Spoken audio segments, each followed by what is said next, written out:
আসসালামু আলাইকুম প্রিয় শিক্ষার্থী ভাই বোনেরা, আশা করি আপনারা সবাই ভালো আছেন। আমি মাহমুদ। আমাদের ইউটিউব চ্যানেল ফেইথফুল ইংলিশ আপনাদের সবাইকে স্বাগতম। দর্শক, আমাদের ক্যামব্রিজ 11 এর মাধ্যমে আমাদের লিসেনিং যে পর্বগুলো চলছে, আপনারা যেভাবে সাপোর্ট এবং ভালোবাসা দিচ্ছেন সত্যিই প্রশংসার যোগ্য। তো আমরা যেহেতু সেকশন 1 এর পর সেকশন 4 নিয়ে আলোচনা করেছিলাম এবং আজকে আমরা সেকশন 2 নিয়ে আলোচনা করব। এবং সেকশন 2 এর মধ্যে আমার কাছে যে প্রশ্নটা বেশি সহজ মনে হয় সেটা হচ্ছে ম্যাপ। কারণ ম্যাপ যদি আসে, আপনি এখানে যদি প্রশ্ন একটা ধরতে পারেন কিন্তু আপনি এখানে সবগুলাই ধরার একেবারে ইজি। আবার যদি আপনি ধরতে না পারেন কিন্তু আবার আপনার জন্য লাইফটা অনেক কঠিন হয়ে যাবে। এই জন্য আপনি এগুলো যদি ধরতে পারেন তো আপনার লাইফটা একেবারে ইজি হয়ে যাবে। তো যে কিভাবে আপনি ম্যাপটা সলভ করবেন এটা নিয়ে আমরা দুইটা ভিডিও বানাবো। আজকের ভিডিওতে ম্যাপ সংক্রান্ত কিছু ভোকাবুলারি রয়েছে যেগুলো খুবই ইম্পর্টেন্ট, সেগুলো নিয়ে আমরা আলোচনা করব। কারণ আমরা ম্যাপ আসলে যে প্রবলেমটা বেশি ফেস করি সেটা হচ্ছে আমাদেরকে যদি বলে লেফটে যান তাহলে আমরা রাইটে চলে যাই। প্রথমে আমাদেরকে এই দুইটা জিনিস প্রথমে আমাদেরকে চিনতে হবে। ম্যাপের সবচেয়ে বেশি ইম্পর্টেন্ট সেটা হচ্ছে লেফট রাইট। এই জন্য আপনাকে এই যে আপনার যে বাম সাইডটা হচ্ছে লেফট, এটা হচ্ছে বাম, আর এটা হচ্ছে রাইট। এই দুইটা চিহ্ন আপনি দিয়ে রাখবেন। আপনার ডান সাইড হচ্ছে রাইট আর ঠিক ওর সাইড হচ্ছে বাম। এই দুইটা যদি আপনি চিনেন তাহলে আপনি ম্যাপের আনসারটা ধরতে পারবেন। আপনি মনে করে আপনি এখানে সোজা আছেন, আপনার এর সাইড হচ্ছে রাইট, এর সাইড হচ্ছে লেফট। তো এই ধরনের কিছু শব্দ ভোকাবুলারি আমাদেরকে জেনে নিতে হবে। তাছাড়া দর্শক, এরকম যদি আপনি কখনো চিহ্ন দেখেন তাহলে আমাদেরকে কয়েকটা জিনিস খেয়াল রাখতে হবে। এন দ্বারা বোঝাচ্ছে হচ্ছে নর্থ, নর্থ মানে হচ্ছে উত্তর। তাহলে আমার ম্যাপের এই সাইডের যা আছে সবগুলো হবে উত্তরের দিকে। নিচে যে এস আছে এটা হচ্ছে সাউথ, হচ্ছে আপনার দক্ষিণ সাইড, আমাদেরকে দক্ষিণ সাইড। এই বিষয়গুলো খেয়াল রাখতে হবে। ইস্ট হচ্ছে আপনার পূর্ব, ই দিয়ে হচ্ছে ইস্ট, ইস্ট আমার এই সাইডে হচ্ছে ইস্ট। তাহলে আমাদের পূর্ব সাইডে একটাই আছে। যদি কখনো ইস্ট বলে, ইস্টের কে আছে এখানে, যদি আপনার এখানে যে সিটি রোড আছে, সিটি রোডের ইস্ট হচ্ছে এফ। তাহলে এগুলো আমরা ম্যাপ যখন সমাধান করব, আমরা এখন শব্দ চয়ন, শব্দ শিখতেছি। এগুলো ডাব্লিউ দিয়ে আমাদেরকে বলতে ওয়েস্ট মানে হচ্ছে পশ্চিম সাইড। আমাদের পশ্চিম সাইড ওদিকে, সবসময় লেফট সাইড হবে পশ্চিম সাইড। তো আগে শিখেছিলাম হচ্ছে একটা ম্যাপ, যেখানে বলেছিলাম যদি কোনো চিহ্ন না থাকে, যদি এরকম থাকে, তাহলে আপনি আপনার ম্যাপের যে কাজটা করবেন, আপনি আপনার একটা কাজ করে নেবেন, এখানে আপনার বাম সাইডে নেবেন, ডাইন সাইড, এই দুইটা কাজ। আর যদি নির্দিষ্ট চিহ্ন দিয়ে থাকে, তাহলে এ ধরনের কোনো চিহ্ন দিয়ে থাকে, তাহলে আমাদেরকে আরো কয়েকটা পাশাপাশি শব্দ শিখতে হবে। এখানে এন দ্য নর্থ না বলে এখানে আপনাকে বলবে সেটা হচ্ছে আপ বলতে পারে। আপ মানে হচ্ছে উপরে। তাহলে নিচে হচ্ছে ডাউন, ডাউন বলতে পারে অথবা বটম বলতে পারে। হ্যাঁ, এটা আমাদেরকে বটম বলতে পারে, নিচের সাইড। সাউথ না বলে বটম বলতে পারে। এই এই কয়েকটা শব্দ আমাদেরকে শিখতে হবে। তাছাড়াও যদি আপনারা ম্যাপ সংক্রান্ত বিস্তারিত জানতে চান, শিখতে চান, এখানে আমি একটা পিডিএফ আমি আপনাদেরকে দেখাচ্ছি। এই পিডিএফ জানি না কোন আল্লাহ বান্দা লিখেছেন, বানিয়েছেন, খুব সুন্দর করে সাজিয়েছে। এখান থেকে মুখস্থ করে নিতে পারেন।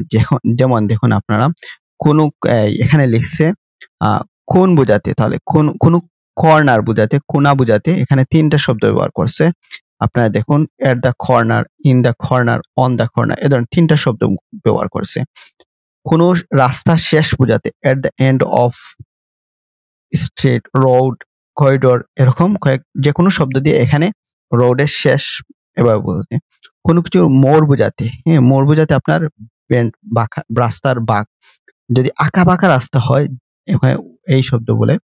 তারপর দুই বা একাধিক রাস্তার যদি মিলনস্থান, আমরা যেমন পয়েন্ট বলি, হ্যাঁ, যেমন ওই গুলিস্তান পয়েন্ট, বন্দর পয়েন্ট, এরকম যদি বলি, এখানে কয়েকটা শব্দ দিয়ে বোঝায়। জয়েনিং পয়েন্ট, জাংশন বলে, ইন্টারসেকশন বলে, এ ধরনের শব্দ বলে।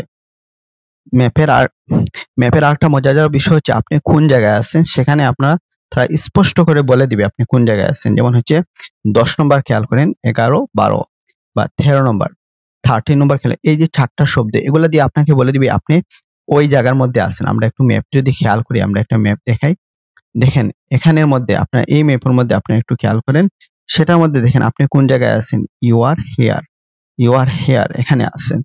আবার আমরা যদি আরেকটা ম্যাপ দেখাই, সেটা এই ম্যাপের মধ্যে আপনি বুঝতে পারছেন আপনার এখানে যে সিঁড়ি দেওয়া আছে, তাহলে আপনি এখানে আছেন। তাহলে আপনারা সিঁড়ি অথবা প্রবেশ পথ, এই ধরনের শব্দ দিয়ে বুঝাবে আপনি কোন জায়গায় আছেন। এই ম্যাপের যদি খেয়াল করেন, তাহলে আপনি দেখেন আপনি কোন জায়গায় আছেন। আপনি এখানে দেখেন এন্ট্রান্স লেখা আছে, এই ধরনের আপনার কিছু এই সমস্ত শব্দ থাকে যেগুলা দ্বারা বোঝায় আপনি কোন জায়গার মধ্যে আছেন। তাহলে এখানে আমরা কয়েকটা শব্দ পেলাম যেগুলা দ্বারা বোঝায় আপনি কোন জায়গায় রয়েছেন। এখানে আমরা আবারও দেখি হচ্ছে 10, 11, 13 এগুলা দ্বারা আপনারা প্রবেশ পথ বুঝাবে। এই সমস্ত শব্দ দ্বারা আপনার প্রবেশ পথ বুঝাবে। তাছাড়া গোলাকার বা গোল চত্বর বুঝালে এখানে কিছু শব্দ দেওয়া আছে, সেগুলো হচ্ছে সার্কেল। এই যে তিনটা শব্দ এগুলো গোলাকার বুঝাবে। তারপর হচ্ছে আপনার যদি মেইন রাস্তা থেকে বের হওয়া বোঝায় তাহলে এখানে কয়েকটা শব্দ আছে, এগুলো আপনার একটু পড়ে নেবেন। আমি পড়ে সময় নষ্ট করতেছি না, আপনি একটু পড়ে নেবেন, মুখস্থ করে নেবেন বা স্ক্রিনশট নিয়ে খাতা লিখে নেবেন, তাহলে আপনার জন্য ইজি হয়ে যাবে। ওকে, পাশাপাশি আমি আরো কিছু শব্দ আপনাদেরকে একটু দেখাবো যেগুলো হচ্ছে খুবই ইম্পর্টেন্ট। এগুলো একটু যদি বুঝেন তাহলে আপনার লাইফটা অনেক ইজি হবে। যেমন হচ্ছে ফেসিং অর্থ মুখোমুখি, মানে কোনো কিছুর মুখোমুখি হলে এই সমস্ত শব্দ দ্বারা বোঝাবে। পাশাপাশি বোঝালে নেক্সট টু, বাই বলতে পারে বা বিসাইড বলতে পারে। ওকে, তারপর একটা শব্দ হচ্ছে টার্ন রাইট, তাহলে ডান দিকে ফিরো। যেমন আমরা একটা ম্যাপের দিকে যদি মনে করেন, আমরা এখানে একটা ম্যাপ দেখতেছি, আমি এখানে আছি, ইউ আর হেয়ার, আমি এদিকে হাঁটতেছি, যদি বলে এখানে ফিশপুল আছে, ফিশপুলের আগে যদি বলে টার্ন রাইট তাহলে আমি এই রাস্তার দিকে চলে যাব। আমি আবার বলতেছি আমি এই মেইন পথে আছি, যদি বলে টার্ন রাইট তাহলে আমি এদিকে চলে যাব। বুঝছেন? তাহলে এখানে আমাদেরকে এই সমস্ত শব্দ শিখতে হবে। অথবা বলতে পারে টু ইয়োর রাইট, মানে তোমার ডানে। এখন যদি বলে এই সময় এর অনুকরণে যদি বলে টার্ন লেফট, তাহলে আমরা বাম দিকে যাব। অথবা যদি বলে টু ইয়োর লেফট, মানে তোমার বাম দিকে। আরো অনেকগুলো শব্দ রয়েছে, যেমন হচ্ছে আপনার এখানে দুইটা বাক্য দেখেন, এই দুইটা বাক্য একটু বুঝেন। আমার গোছালো কথা হয়তো আপনারা যদি ভালো করে না বুঝেন, আপনারা একটু রিপিট করবেন কাইন্ডলি, তাহলে আশা করি বুঝবেন। এখানে দুইটা বাক্য বলছে, সেটা হচ্ছে গো টু দ্য মেইন পথ, মানে হচ্ছে আপনি মেইন পথের দিকে যান, মেইন পথের দিকে যান। আর হচ্ছে মেইন পথের দিকে, ওটাই মেইন পথ বোঝায়, বাট এটা হচ্ছে অভিমুখে বোঝায়। তাহলে এই দুইটার মধ্যে পার্থক্য কি আমি একটু আপনাদেরকে একটু বোঝাই, উদাহরণ আলোকে একটু বোঝাই। দেখেন, আমরা কিন্তু শব্দ শিখতেছি, আমরা ম্যাপ কিন্তু পরবর্তী সলভ করব। আমরা যখন সলভ করব খুবই ইনশাআল্লাহ আপনারা খুবই মজা পাবেন। আমি বেশি কথা বলবো না, আমি একটু শব্দগুলো আপনাদেরকে বেশি যাতে করে যতটুকু পারেন, যদি না পারেন অন্তত লেফট আর রাইটটা শিখবেন। ওকে, আমরা যে কথাটা বলতেছিলাম, আপনি এখানে আছেন, হ্যাঁ, এখন আপনাকে যদি এখানে সামনে আছে আপনার ফিশপুল আছে, একটা ব্রিজ আছে মনে করেন, এই ব্রিজটা আপনাকে যদি বলে আপনার স্পিকার যদি বলে যে আপনি এখানে আছেন, তো আপনি যদি বলে গো টু দা ফিশ পুল, তাহলে আপনার কিন্তু ফিশ পুলের দিকে সে যাবে, মেইন পথের দিকে এভাবে যাবে। আর যদি বলে সে গো টুয়ার্ডস দা ফিশ পুল, আপনাকে ফিশ পুলের দিকে যেতেও পারে, আবার আবার এদিকে যেতেও পারে বা নাও যেতে পারে। এই জন্য শব্দটা শুনবেন কি বলছে। তাহলে এই শব্দটা খুবই ইম্পর্টেন্ট, যেটা আমি এখানে নোট ডাউন করে রাখছি। আপনি এই এই দুইটা শব্দ, এই দুইটা টুয়ার্ডস এবং হচ্ছে গিয়ে আপনার টু প্রিপজিশন, দুইটার মধ্যে পার্থক্যটা একটু বুঝবেন। তো এই ছিল ম্যাপ সংক্রান্ত আর কিছু শব্দ। আমরা নেক্সট ভিডিওতে যখন ম্যাপ সলভ করব, তা আমরা আরো কিছু ভিডিও দেখাবো। তো আপনারা যে যেখান থেকে আমাদের ভিডিওগুলো দেখছেন সবাই কমেন্ট করে জানাবেন আপনাদের আমরা অলরেডি ম্যাপ সংক্রান্ত বেশ কিছু ভিডিও দিয়েছি, আপনাদের কাছে কোন ভিডিওটা খুবই ভালো লাগছে এবং পরবর্তী কোন ভিডিওটা চাচ্ছেন, আপনারা অবশ্যই সবাই কমেন্ট করে জানাবেন। আর আমাদের সাথে যদি কোনো হেল্প নিতে চান, আমাদের ডেসক্রিপশন বক্সে নম্বর দেয়া, আমাদের সাথে যোগাযোগ করতে পারেন। এই পর্যন্ত সবাই ভালো থাকুন, সুস্থ থাকুন, আল্লাহ হাফিজ।